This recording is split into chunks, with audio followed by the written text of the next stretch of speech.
Today's topic will make many people think twice before booking that cheap hotel or inn or staying in an unfamiliar place.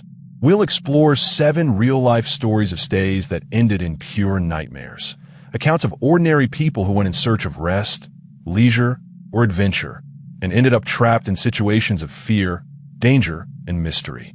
Get ready to learn about terrifying incidents that took place in hotels, guest houses, Airbnbs, and hostels around the world, where comfort quickly gave way to despair. There's nothing supernatural here, just tense situations, disappearances, stalking, surveillance, and the worst aspects of humanity. Leave a like, subscribe to the channel, activate the bell, and check if your bedroom door is properly locked, because now it's a one-way trip. 1. The room without a window. In the winter of 2021, 25-year-old German Clara Hoffmann decided to take a short trip to Berlin. On a tight budget, she opted for a simple hotel on the eastern outskirts of the city, far from the tourist attractions but with good online reviews. She arrived on a cold Thursday afternoon, carrying a small suitcase, a laptop, and a strange feeling of exhaustion from weeks of stressful work. The hotel was understated, with a grayish facade and a blinking neon sign. At the reception desk, a middle-aged man with a blank stare checked us in without much of a word. He simply asked for our ID and handed over the key to room 207 on the second floor. Clara noticed that the hallway was narrow and quiet, with peeling wallpaper, a strong smell of cleaning products, and few open doors. Upon entering the room, the first thing that caught his attention was the complete absence of windows. The space was claustrophobic, lit only by a dim central bulb and old lampshades. The walls, covered in beige wallpaper, gave the impression that everything there was deliberately stuffy.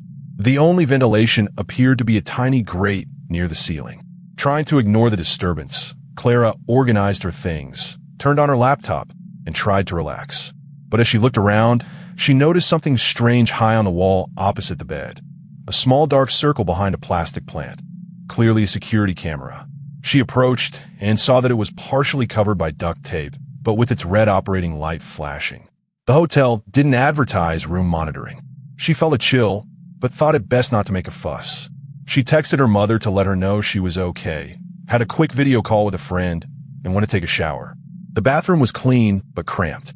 Inside the shower, Clara noticed another camera, smaller and apparently wireless, hidden behind a towel bar. She tried to remove it, but the device seemed stuck. At reception, she tried to discuss the matter, but the attendant simply said in a monotone, "It's just for security. There's no recording. It's in every room. It's required by local law." Clara found the response strange, but she was too tired to argue. At night, the hotel grew even quieter. From her room, Clara could hear heavy footsteps in the hallway, doors opening and closing subtly, as if someone were moving from room to room.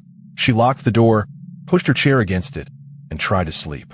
Around 2 in the morning, she was awakened by a sharp, spaced knock on her bedroom door. Then, whispers in German, which she couldn't fully understand, but sounded like orders. "Open up. You have to leave. Now." She lay motionless in bed, her heart racing. The pounding stopped, but the whispers continued, coming from the hallway. She looked through the peephole. The hallway was empty. She tried calling reception, but no one answered. She resolved to stay alert until dawn, trying to remain calm while outside, other strange sounds multiplied. Scraping furniture, soft crying, old music playing in the distance. Around 5 a.m., the noise stopped completely. The silence was so absolute that it became even more unsettling. Clara decided to leave the room to seek explanations and perhaps change hotels. When she opened the door, she noticed that the hallway looked different. All the doors to the other rooms were wide open, some with lights on, others completely dark. She called out to someone, but there was no answer. She went down to the reception desk and found the counter empty. He returned to the second floor, walking cautiously. He noticed that inside the other rooms, beds were unmade, clothes were discarded, cell phones were on tables, but no sign of people. In some rooms, suitcases were open, shoes were thrown, wallets with cash. The only sound was the constant buzzing of the hallway lamp. He went down to the ground floor and out onto the street, expecting to see other guests. Nothing. The neighborhood was nearly deserted, the sky still dark. He decided to go to a nearby cafe to ask for help. There, He hailed a taxi back to the hotel with a staff member, explaining the situation. When they returned, they found the hotel apparently operating normally, with a new receptionist, guests coming and going, and no open doors in the hallway. Clara tried to explain what she saw, but no one seemed to believe her. She showed the cameras to the cafe employee, who thought it was strange, but said that some older hotels did have outdated security systems. The taxi employee advised her not to stay there anymore. At the police station, Clara tried to file a report, but was told there had been no similar complaints. They said she was probably stressed, had confused floors, or was the victim of a prank by other guests. But Clara never forgot the panic of that night. Weeks later, she found accounts on travel forums of others who had similar experiences in small, old hotels on the outskirts of Berlin. Windowless rooms, hidden cameras, unexplained disappearances of guests, and a strange feeling of being watched, even when everything seemed normal in the morning.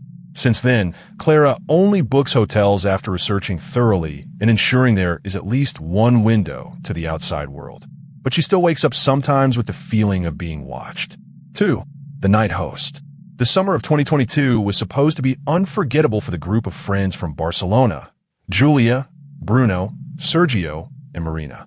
They decided to rent a vacation home in the Spanish countryside, seeking absolute relaxation away from the city.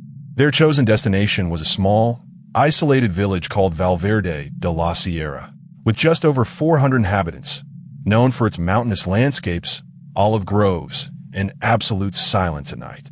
The house, rented through an app, looked perfect in the photos. White facade, large porch, small pool, and cozy rooms. The host, Don Ernesto, was a friendly gentleman in messages, always helpful, suggesting local attractions and restaurants. He warned them he wouldn't be in the villa, but they could come in at any time, as the key would be under the flower pot at the back entrance. The arrival was smooth. They found the house clean and organized, with tourist brochures on the table, a basket of fresh fruit, and a handwritten welcome note. The atmosphere was one of relief and excitement. The group settled in and spent the afternoon exploring the village and taking photos. That first night, after dinner, they began to notice strange little details. The back door, which they were sure they'd locked, was ajar. Porch lights were turning on by themselves, and the neighbor's dog was barking insistently at the backyard fence. Julia commented that she felt a cold draft passing through the hallway, but thought it was paranoia. On the second day, they found a small, old camera half hidden behind books on the living room shelf. It seemed unplugged, but Bruno disassembled it out of curiosity and noticed recent memory cards, all full of images from inside the house. Marina was uneasy, but the group thought it might just be a relic from a previous guest. That night, during a card game, they heard footsteps coming from the hallway. When they checked, no one was there, but the back door was unlocked again. They decided to lock all the entrances and sleep together in the living room. Julia woke in the early morning with a strange sensation and caught a glimpse of a tall man's silhouette passing quickly through the backyard, heading toward the pool. On the third day, Marina noticed that personal belongings had been moved. The book she'd left on the couch had appeared in the bathroom, headphones had been moved to another room, and most bizarrely, a coffee cup with lipstick marks on it sat on the garden table. They confronted Don Ernesto via text message, and he assured them that no one else would have access to the house. That night, the group tried to relax with wine on the balcony. Around 2 a.m., the doorbell rang, but there was no one outside. Moments later, they heard footsteps on the upper balcony and doors creaking. They decided to go upstairs together to investigate. In the hallway, they found Sergio's bedroom door ajar. Inside, the window was open and there were dirty footprints on the floor, leading all the way to the back door. Sergio disappeared. They searched for him inside and outside the house and called the local police, but no one answered. Cell phone reception was wavering, and the village's landlines were down due to a storm. Julia, desperate, suggested looking for clues about the host. They searched drawers and cabinets and found, hidden in a toolbox, dozens of objects, wallets, 3x4 photos, notes on old guest papers, some already yellowed. Many of these names had never left reviews on the app. There were also extra keys, erased documents, and notes like, "I'll be back tomorrow," and "Don't answer the door late at night." In the basement of the house, Bruno found an old diary, apparently Don Ernesto's. It contained accounts of observations of the guests, their usual sleeping times, and each group's routines, as well as mentions of nighttime visits necessary to maintain order. Several pages were torn. As day broke, the police finally arrived, alerted by neighbors who heard screams. They searched the village for Sergio, but found no trace of him. The host, Don Ernesto, was located in the neighboring town, claiming he had been away for days and didn't know what was happening. But evidence in the house indicated someone had full access to the property, the guests' daily routines, and frequently entered during the night. The case was never solved. Months later, Julia was still searching for news of Sergio's whereabouts, and, searching travel forums, found similar reports from other groups, describing nighttime visits to homes in the same area, hidden cameras, and unexplained disappearances. None of these guests ever returned to leave a review. To this day, the house remains advertised on vacation rental websites, with reviews that are always recent, always positive, but mysteriously never written by the same profiles. 3. The Whispering Hostel. In the summer of 2019, Brazilian students Felipe and Guilherme decided to spend part of their vacation traveling around Europe, saving money wherever possible. After a few days in Athens, they arrived in Istanbul for 3 nights before heading to Budapest. To save money, they booked a hostel in the Fadi neighborhood, near the Blue Mosque, known among backpackers for its affordable and authentic feel. The hostel was old, with a narrow facade, a minimal reception area, and labyrinthine hallways. The owner, Mehmet, was a thin, fast-talking man who always smiled but rarely made eye contact. The shared room was simple: bunk beds, rusty lockers, and a small window overlooking an alley. There were other guests of various nationalities, but the atmosphere was awkward, with little conversation in the hallways. On the very first night, Felipe was awakened by whispers in an unknown language coming from the hallway. Peering through the half-open door, he saw 2 men dressed in black talking near the stairs, stealing glances toward the bedroom. Guilherme didn't believe it, thinking it was his friend's paranoia. Later, they heard hurried footsteps descending a wooden staircase, which Mehmet had said led only to a locked storage room. Felipe lay awake for hours, noticing shadows passing by the bedroom door and low voices arguing. But whenever he tried to record anything, everything stopped. On the second day, Felipe noticed that some lockers had signs of being broken into. He also noticed that, in the reception area, there was a mural with photos of old guests, all in black and white, with very old dates, and many names crossed out in red pen. When he asked Mehmet about the mural, he brushed it off, saying they were special guests.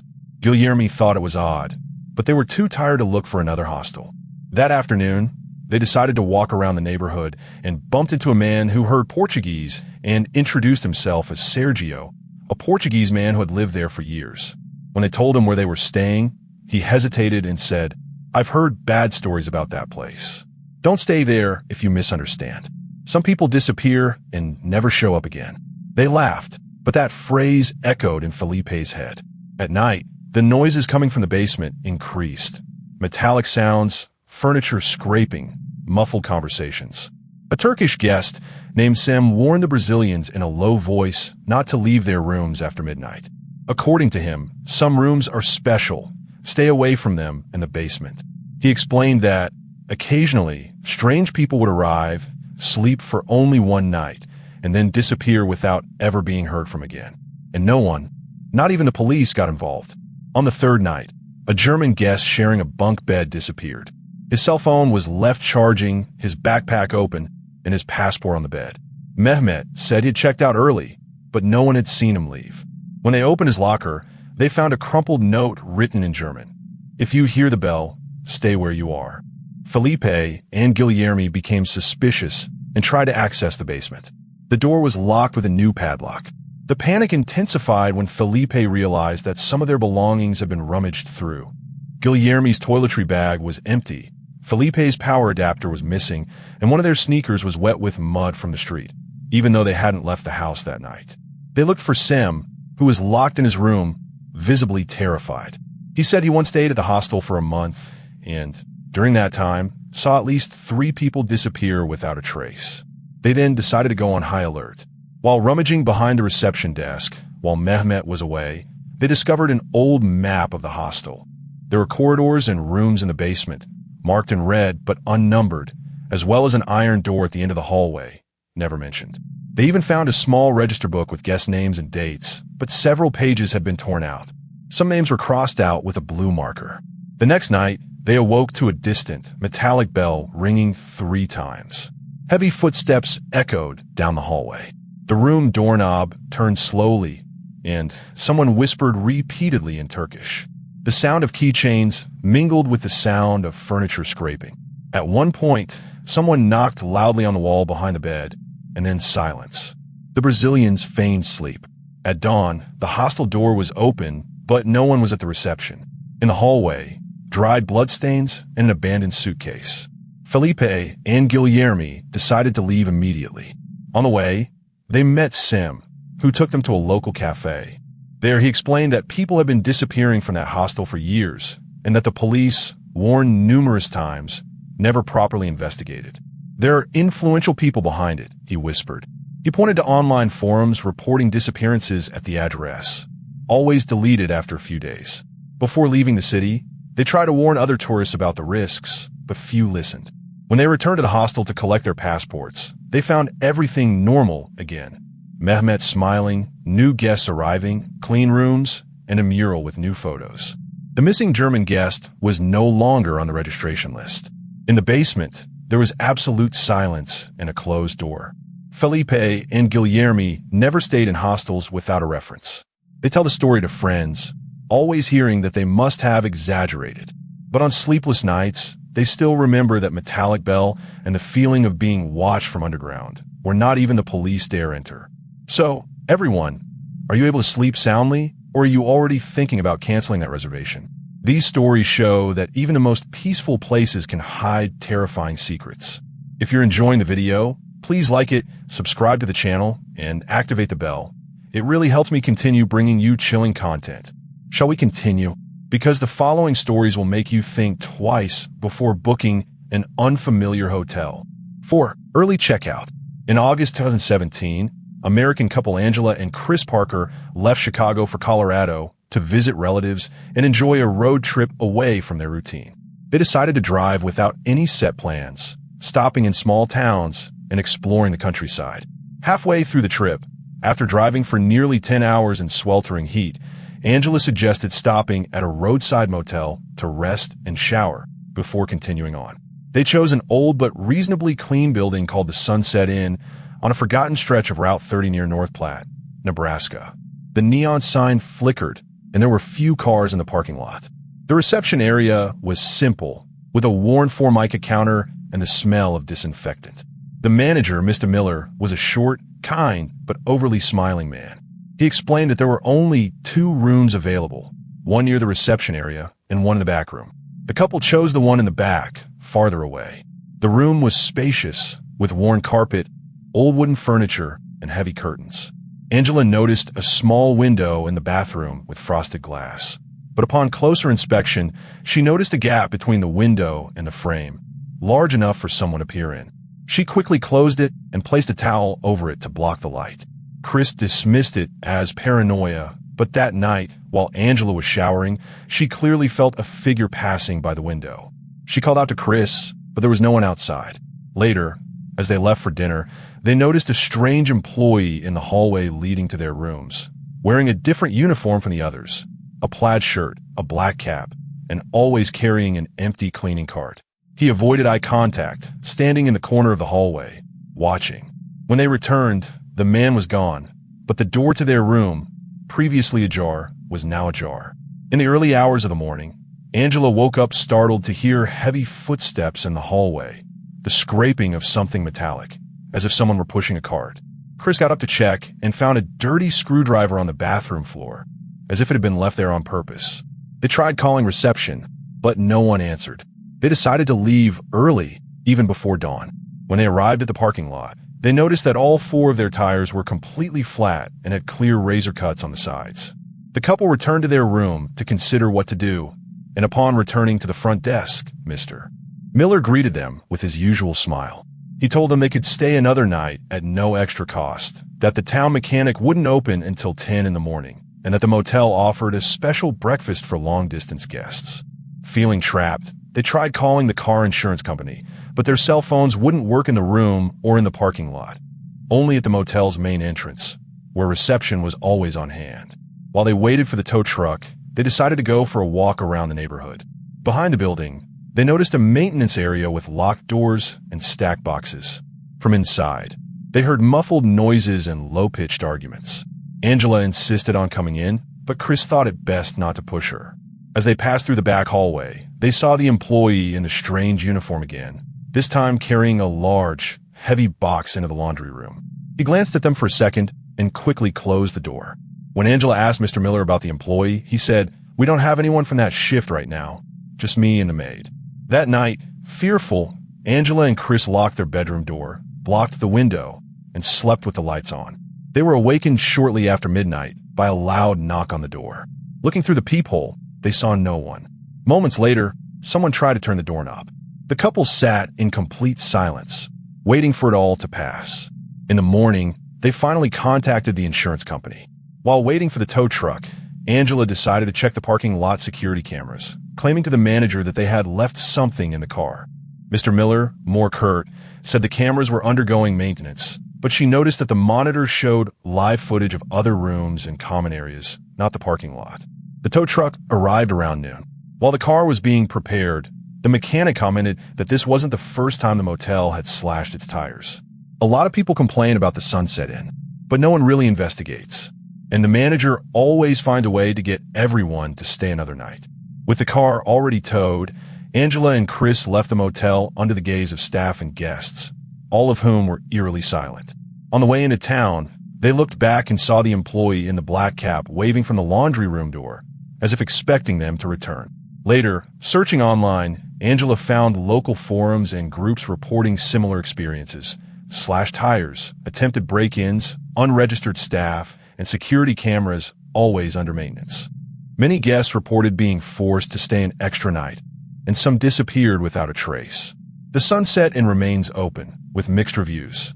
For Angela and Chris, the lesson remains: never underestimate the risks of a seemingly ordinary stay, especially when the manager smiles too much. 5. The key that shouldn't exist. In February 2023, Brazilian executive Patricia Martins arrived in Lisbon for an international conference. Traveling alone, she chose to stay at the luxurious Hotel Dom Felix, located in the heart of the city, near Avenida de Liberdade. The hotel was renowned for its elegant rooms, impeccable service, and complete discretion. Patricia had stayed there before, but this time, the atmosphere seemed subtly different. At check-in, the receptionist, a tall man with a vague accent, very polite but cold, handed over 2 keys, a standard one and a gold one with a different room number. "This second key is not necessary for you, but we ask that you keep it with you. Please do not use it during your stay." Patricia smiled awkwardly and put the spare key in her purse, finding the request strange, but attributing it to local culture or some internal procedure. The room was impeccable, with a balcony overlooking the street, soft sheets, and classic decor. After a long day of meetings, Patricia tried to relax, but couldn't get the golden key out of her head. At dinner, she mentioned the incident to a colleague, but her friend joked, "It must be just a treat, some VIP club, a European thing." Upon returning to the hotel, she noticed that the reception area was unusually busy with guests and staff, everyone seeming too busy to notice her presence. In the elevator, a man in a suit dropped a briefcase, papers and business cards scattered, and she helped collect them. Among the papers, she spotted a photo of herself, taken years earlier at a conference in the United States. The man, without meeting her eyes, quickly took the paper and thanked her quietly. That night, Patricia decided to investigate the extra key. She waited until 1 a.m., when the hotel was quiet, and went to the hallway indicated by the gold number. She discovered a door at the end of the corridor, different from the others. It was made of antique wood, with ornate details and no window. The key turned effortlessly. Upon opening it, the light came on and she froze. The room was a near-perfect replica of her apartment in Brazil. The same bedspread, family photos on the walls, antique perfumes, even personal items that had gone missing months before. Earrings, a cracked cup, school books. There were also newspaper clippings about her, diaries, birthday cards. In the closet hung clothes she swore she'd donated years ago. On the nightstand was a box of printed photos, selfies, pictures of events, even a photo of herself sleeping, which she never remembered taking. Frightened, Patricia tried to leave, but the doorknob wouldn't turn. The door was locked from the outside. She screamed and knocked, but there was no answer. Her cell phone couldn't pick up any signal, only the hotel's Wi-Fi, which there showed up as Golden Room, with no real access. As he searched for a way out, he heard footsteps in the hallway and whispers outside, in Portuguese and other languages. At one point, a crack in the wall opened, revealing a small, dark hallway where shadows could be seen moving, but no one entered. Every half hour, a tray of food was silently dropped onto the floor through the opening. Hours passed. Patricia tried to break in the window, but it was fake, just glass glued to the wall. She looked for a camera, but realized the entire room was being monitored by embedded microphones and small lenses embedded in the objects.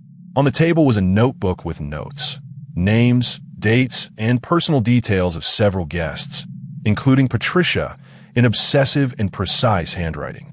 Time seemed to stand still. Amidst her exhaustion, Patricia heard muffled laughter on the other side of the door. Later, the sounds of furniture being dragged and someone fiddling with the lock.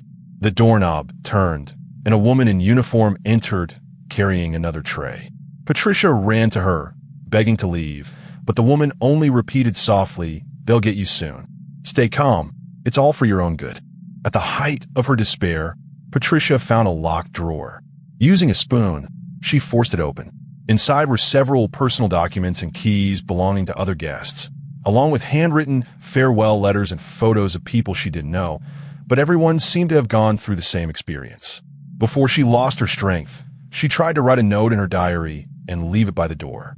The next morning, she woke up in her own bed, in her original hotel room. Everything was as it had been, except for the golden key, which was missing from her purse. When she tried to confront the front desk, she encountered a new employee, whom she swore she had never seen before. When she searched for traces of the previous night, she found nothing, not even cameras in the hallway, nor any record of strange guests. She returned to Brazil the following week. Months later, while reviewing old photos, she found among her belongings the same photo she'd seen at the hotel, with a handwritten note on the back. "You are always welcome in the Golden Room." Patricia never returned to Lisbon, but to this day, every now and then, she wakes up in the middle of the night thinking she hears whispers in Portuguese, as if someone is watching her from a room behind the wall. 6. The Inn at the End of the Road. In September 2018, Italian backpacker Luca Bertolacci was driving across Switzerland, passing through small towns and villages between the Alps. After 15 hours of driving on winding roads, in fog and light rain, he felt his body give way to exhaustion. He stopped at a gas station in the middle of nowhere, where a gentleman pointed to a nearby lodging, saying, "Every traveler is welcome there."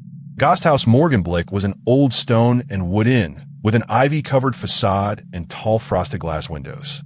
The faded sign was only visible when the car was almost at the gate. There was no cell phone signal, just the deep silence of the mountains. Upon entering, Luca was greeted by a gray-haired woman with a hard expression, who introduced herself only as Frau Lehmann. The room was warm from the fire in the fireplace, but the atmosphere was heavy and strange. The reception area was old, with darkened furniture and a copper bell on the counter. She asked Luca to fill out a manual registration form, handed him an old key, and showed him the room, third door, second floor. Dinner until 10 p.m. In the dining room, Luca saw a pale, quiet child staring at the wall. A rough-looking middle-aged man was cleaning glasses behind the counter, ignoring his presence. Dinner was served in silence. Thick soup, stale bread, and a glass of sour milk. Throughout the night, he noticed that no one but himself seemed to be a guest. There was no conversation in the hallways, just the sound of the wind hitting the shutters. The room was clean but cold. The window looked out onto the empty Alps. Luca tried to relax, but felt a constant watchful eye. As he stepped out to brush his teeth, he saw a light under the door of a neighboring room, but heard only muffled murmurs. He lay down and fell asleep, but was awakened shortly after midnight by a sharp knock on the door and, in the distance, muffled screams coming from the basement or the laundry room. He couldn't tell where. The hallway reeked of a strange smell, something between iron and gasoline. He walked slowly down the stairs, passing the laundry room. On the floor, red stains, some still damp, led to the service door. He saw a broom with a clump of hair stuck to it. Entering, he noticed drag marks on the wall and a blood-stained rag thrown over his sink. Deciding to leave, Luca returned to the parking lot and realized his car was gone. Only the inn's battered vehicle remained, with dirty license plates and bald tires.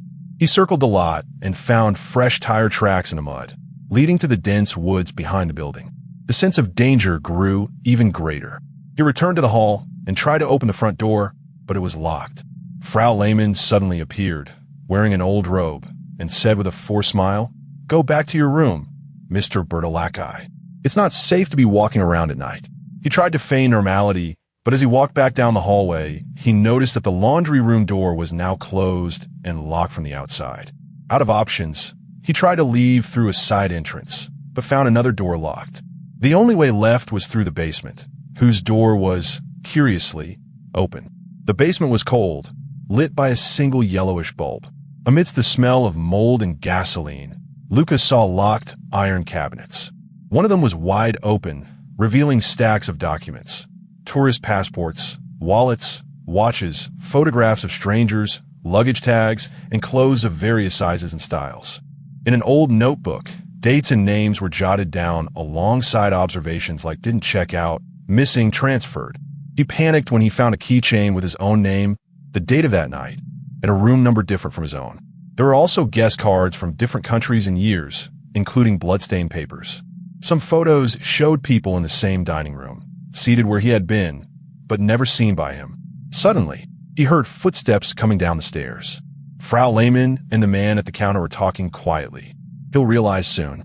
It's just one more night, then the road will take care of the rest. Luca hid behind stacked boxes and suitcases. He saw them rummaging through shelves, collecting papers, and closing cabinets. When they went upstairs, he forced open the basement window, cutting his hand on the glass, but managed to crawl out into the garden. Cold and scared, he walked through the woods until he reached a side road. Hours later, in the morning, he got a ride with a Swiss truck driver who took him to Davos, where he finally managed to call the police. The next day, local police returned to Gasthaus Morgenblick. They found everything clean and empty. The basement empty of objects, no records of the previous nights. Frau Lehmann claimed never to have seen Luca and showed her records of recent guests, all of whom appear to be normal. The files contained torn-out pages and dates with no departure date recorded. Around the inn, they found the remains of suitcases and clothing burned in an old fire pit. Today, Gasthaus Morgenblick remains open, with few reviews and the same staff. Luca was certain that on some roads, behind the Swiss welcome, lies a real fear, the kind no one investigates and the one that never lets the traveler leave willingly. 7. The Mirrored Apartment. In January 2022, Brazilian couple Lucas and Amanda traveled to Buenos Aires to celebrate their anniversary. They opted for a modern apartment, rented through an app, located in an elegant building in the Palermo neighborhood. Photos showed clean decor, a fully equipped kitchen, a king-size bed, and in the center of the master bedroom, a large gold-framed mirror that took up almost the entire wall opposite the bed. The arrival was smooth. The host, Santiago, left the keys with the doorman, along with a welcome note and detailed instructions on how to use the internet and how to operate the appliances. The apartment smelled nice, was well decorated, and appeared recently renovated. Lucas and Amanda unpacked, prepared a snack, and headed out to explore the city. That first night, after a long walk through San Telmo, Amanda noticed something strange while brushing her teeth. She felt watched, as if someone were behind her. She mentioned it to Lucas, who thought it was just fatigue. Later, lying in bed, she noticed a dark spot on the bottom of the mirror. As she got closer, she saw it wasn't a defect in the surface, but a stain behind the glass. On the second day, Lucas went to hang a shirt in the closet near the mirror and heard a muffled sound, as if something were falling from the other side of the wall. Out of curiosity, he tapped the frame lightly and realized the sound was hollow. Amanda suggested it might just be a false wall, common in renovations. But the feeling of being watched grew stronger with each passing night. On the third day, they decided to have a romantic dinner at the apartment. While eating in the living room, they heard low laughter and footsteps in the hallway. It wasn't uncommon to hear noise in old buildings, but the footsteps seemed to stop right outside their door. That night, Lucas went to get water from the kitchen and, as he passed the bedroom, swore he saw a dark figure reflected in the mirror. He turned on the light, but there was nothing unusual. The atmosphere grew heavy. Uneasy, they began to investigate the mirror. They realized that by turning off the lights and shining a flashlight, they could faintly see the outline of a window behind the glass. The mirror was actually a double window, a technique used in old hotels to monitor rooms, adapted here to look like decoration. Looking more closely, they noticed a dark, seemingly empty room on the other side. That night, Amanda woke to the sensation of someone touching the bed. She opened her eyes and, through the dim light, clearly saw a motionless silhouette behind the mirror, just watching. She called Lucas, who, startled, turned on all the lights. The figure disappeared immediately. They tried to leave the room, but the door jammed for a few seconds before opening normally. The next day, they went to the building manager to report the strange mirror. The man was visibly embarrassed, saying that the building had a long history and suggesting they change apartments. Lucas insisted on knowing what was behind the wall, but the building manager deflected. It's just an old maintenance room. It's empty. Don't worry. Unsure, the couple began researching the building's history. They discovered that before becoming vacation rentals, the building had operated as a hotel. They found traveler forums reporting similar incidents. Guests who felt they were being watched, belongings going missing, feelings of being touched during the night, unexplained noises. Many of these reports ended abruptly, without responses, and some profiles never posted again. Lucas and Amanda decided to put black electrical tape around the mirror, trying to block any view. That morning, they heard soft tapping coming from inside the wall. Lucas removed the tape in the corner and looked. On the other side, now illuminated by a dim light, several people, motionless, pale, eyes fixed, watched in silence. The couple jumped out of the room and tried to call the police, but the calls wouldn't go through. Terrified, they ran down to the lobby, but found only a sleepy doorman who refused to come up. They went back up with the doorman, who, upon arriving at the apartment, found everything perfectly normal. A clean mirror, no signs of double glazing, and a well-ventilated room. Without proof, they heard only recommendations to rest. On their last day, Lucas and Amanda tried to take a photo of the mirror to show their friends, but the camera only captured a distorted image with shadows in the background. They left the apartment earlier than expected, and when they returned the keys, the doorman simply said, "Not everyone who comes here really leaves. Enjoy your stay if you can." Upon returning to Brazil, they researched the address further. They discovered that some guests never checked out, nor did they even have any departure records, and that the apartment's images remained updated on the app, always showing recent reviews, but from profiles without photos or history. To this day, Lucas and Amanda avoid large mirrors in unfamiliar hotels and apartments. The trauma lingers, and the certainty that, in some places, we're watched even when we think we're alone. We've reached the end of our 7 terrifying stories of staycations that ended in nightmares. Will any of these make you check your room lock before bed tonight? Tell us in the comments which story made you most tense, or if you've ever experienced a strange situation in a hotel or guest house. If you enjoyed the video, leave a like, subscribe to the channel, and activate the bell so you don't miss the next horror stories.